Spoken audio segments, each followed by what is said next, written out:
The king of Ugarit received a message no coastal city wanted to hear. Enemy ships had appeared. Towns were burning. His troops were away in Hittite territory, and his own ships were far from home. The warning survives on clay from the final age of the city. It is not an unfinished last sentence, and it is not a perfect transcript of the night Ugarit fell. The truth is more disturbing. A powerful trading kingdom was still sending official letters while the system that protected it stopped answering. Near the end of the Late Bronze Age, a group of letters moved between Ugarit and the island kingdom ancient texts call Alashia, usually connected with Cyprus. One message warned Ugarit's king to watch the coast because hostile ships had been seen at sea. The answer associated with King Ammurapi reported that enemy ships had struck, that towns had suffered, and that the kingdom's forces were somewhere else. That is, the image people remember a ruler looking toward the Mediterranean while the defenses of his kingdom are absent. It sounds like the opening of a disaster film because the language is practical. No prophecy, no monster, no god announcing the end. Ships, troops, chariots, burned places, and a request for another ruler to understand how exposed the country had become. But there is an important correction. These tablets do not give us a clean countdown to one final night. Scholars still debate the sequence, dates, senders, and exact circumstances of the correspondence. One tablet was a translation of an incoming letter. Another preserves the famous reply. They belong to a crisis archive, not a camera recording the instant of destruction. That uncertainty does not weaken the story. It changes the story from a legend about one last sentence into evidence of a government losing control in real time. Ugarit stood on the coast of what is now northern Syria, at Ras Shamra, close to a harbor at Minet el-Baida. It was not Egypt, it was not the Hittite Empire, it was a smaller kingdom living between larger powers. That position made it rich, useful, and vulnerable. Ships brought copper from Cyprus. Merchants moved luxury goods, oil, wine, timber, textiles, and pottery. Palace officials wrote in Akkadian, the diplomatic language of the age. Local scribes also used Ugaritic, written with an alphabet pressed into clay and cuneiform-shaped signs. The royal court negotiated with Hittite overlords, neighboring kingdoms, merchants, soldiers, and foreign rulers. Ugarit was a node in a highly connected world. That word, connected, usually sounds positive. It means trade, information, specialization, and wealth. But connection also creates dependence. A palace can promise grain because another region is producing it. A bronze workshop can make weapons because copper and tin arrive from different directions. A king can send troops away because allies and vassals are expected to return the favor. As long as the system works, the city appears powerful. When several parts fail together, every connection becomes a route through which failure travels. Ugarit was prosperous because it belonged to the network. It was endangered for exactly the same reason. The ruins of Ugarit produced thousands of tablets from palaces, houses, schools, and private archives. Some contain myths about Baal, El, Anat, and the gods of the city. Others are much less glamorous. Inventories, court decisions, tax records, land transfers, shipping documents, lists, and letters. That ordinary material is the key to this episode. A palace archive was not a museum. It was part of the machinery of rule. It told the king what had arrived, what had been promised, who owed service, which official had written, and where ships or troops were supposed to be. When modern people imagine collapse, we usually jump to flames. But a state can begin to fail before the walls burn. The signs appear in delayed deliveries, missing forces, contradictory orders, unanswered messages, and officials repeating procedures that no longer produce results. The late Ugarit letters preserve that administrative anxiety. The old diplomatic forms are still there. Rulers still call one another father, son, brother, or lord. Messengers still carry clay documents across dangerous routes. Yet behind the formal language is a new fact: the network is no longer reliable. The archive shows people using the tools of stability after stability has already begun to disappear. The most frightening detail in the enemy ship's correspondence is the reported absence of Ugarit's military resources. The king says his troops and chariots are in Hittite territory, while his ships are in the land of Lucca. The exact military situation remains debated, but the message presents a kingdom stretched beyond its own coast. In a functioning imperial system, this was not automatically foolish. Ugarit was a Hittite vassal. Forces could be ordered to support wider campaigns.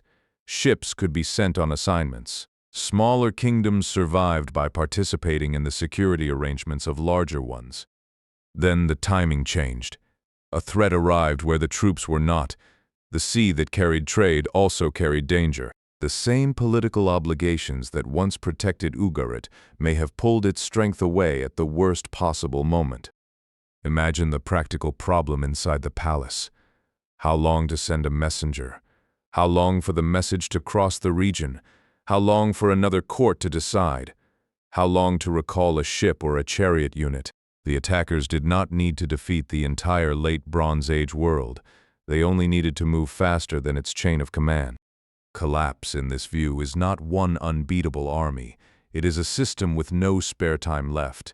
It is tempting to give the attackers a famous name immediately: the Sea Peoples. Egyptian inscriptions from the reigns of Merneptah and Ramesses III describe coalitions arriving by land and sea during this wider age of crisis. Their carved names became the label modern history uses for the maritime violence around 1200 BCE. But Ugarit's letters do not hand us a neat ethnic identification.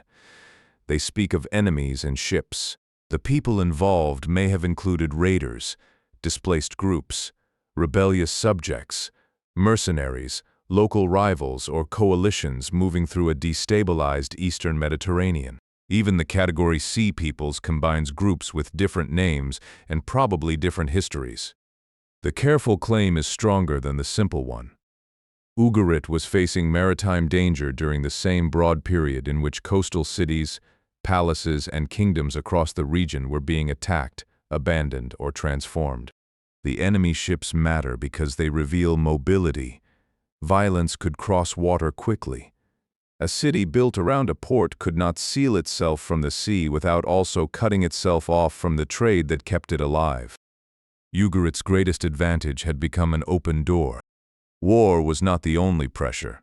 Far to the north in central Anatolia, ancient juniper timbers preserved a climate signal inside their rings. A modern study found an unusually severe run of dry years around 1198 to 1196 BCE, give or take a few years, close to the collapse of the Hittite imperial center. The result does not date the destruction of Ugarit. It does not prove that one drought destroyed the Bronze Age. It shows that a major power in Ugarit's political world experienced a rare sequence of extreme dryness at a dangerous moment. That matters because palace economies were good at managing normal variation. They stored grain, moved supplies, demanded tribute, and redistributed food. Resilience works until the shocks become longer, wider, or more simultaneous than the system was built to absorb. Several failed harvests can raise prices, empty reserves, weaken armies, move hungry populations, and intensify political conflict. Add disrupted shipping, add rulers fighting one another, add earthquakes in some places, rebellion in others, and hostile groups moving along the coast. No single pressure needs to be the final cause. The danger comes from combination. The tree rings give us one measurable part of that combination. The environment was applying pressure while the political network was already beginning to crack. Bronze itself explains the problem. The age was named for a metal that required ingredients from different places. Copper was common in some regions. Tin was rarer and could travel enormous distances. Workshops, ships, merchants, palaces, and armed escorts connected the chain. The same was true of food, diplomacy, and military power. No great city lived alone. That created efficiency, but it also created cascading failure. If one port was attacked, cargo moved elsewhere. If several ports failed, workshops lost material. If harvests were weak, grain prices rose. If kings could not pay soldiers, loyalty changed. If roads became unsafe, messages slowed. Ugarit was not simply waiting for invaders behind a wall. It was trying to survive the breakdown of the world that made its palace possible. The enemy ships are the sharpest image, but the deeper story is the disappearance of dependable support. A modern system can look strong because every part is specialized. The late Bronze Age system looks strong for the same reason. Ugarit's archive shows the hidden cost. Once the links broke, the city could not quickly replace them with local substitutes. The network that made Ugarit wealthy had also made isolation impossible. Around the turn of the 12th century BCE, Ugarit was violently destroyed. The chronology is still refined by pottery, Egyptian synchronisms, radiocarbon evidence, and the late tablets themselves. What the archaeology makes clear is that the royal city did not recover. Roofs collapsed, buildings burned, the palace system ended. Fire created one of history's cruelest accidents. Clay documents made for administration could be hardened by intense heat. Tablets survived inside destruction debris because the catastrophe that ended the archive also helped preserve parts of it. We should not imagine every tablet sitting wet in a kiln when attackers entered.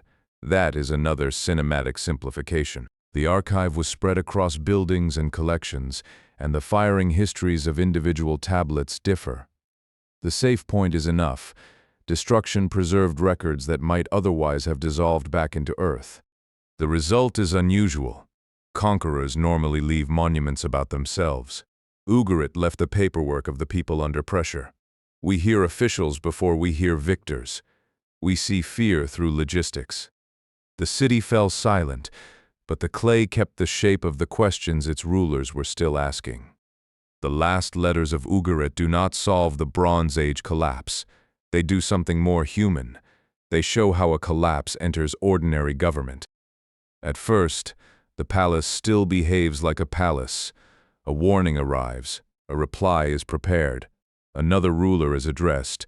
Troops, ships, and cities are counted. The crisis is translated into the language of administration. That is what states do. They turn danger into messages and decisions. But the letters also reveal the limit of administration. A message can describe missing defenses without bringing them home. It can request help without creating an army. It can name enemy ships without stopping them. This is why the Ugarit archive feels modern collapse, rarely announces itself with one final sentence. It appears as systems taking longer to respond, reserves growing thinner, obligations colliding, and officials discovering that the old procedures still exist, but the power behind them has weakened. Ugarit's final world was not destroyed because people forgot how to write. They kept writing. It was destroyed while they were writing. And on the coast, beyond the palace walls, the enemy ships were already there.